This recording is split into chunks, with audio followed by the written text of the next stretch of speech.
Hey guys, it's me, Captain Energy. I'm just doing a quick video to help somebody out on Reddit who's having some problems loading samples into their MPC. I'm not sure if they're doing it correct, so I thought I'd do a quick video so that they could see how I do it, and hopefully that would help them out. First, what you want to do is you want to go to the main menu here. So I'm going to go right over here. I'm going to hit main. Okay. And now you see my screen shows my sequence, my track, and a plugin.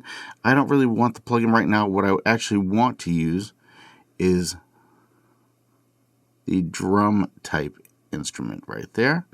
So now that we got that selected, I'm going to go right over here and we're going to press Shift Menu.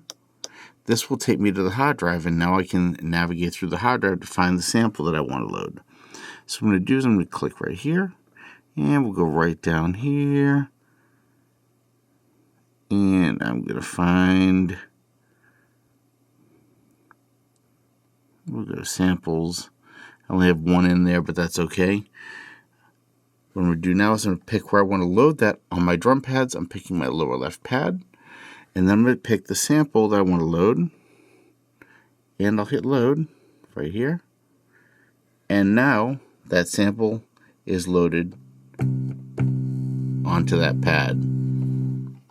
Given it's not configured, I still need to do any kind of configuration I want to have there. But that's pretty much it. Hopefully that helps. Let me know in the comments if there's anything I can do for you and if that helps you out. Have a great day. Bye.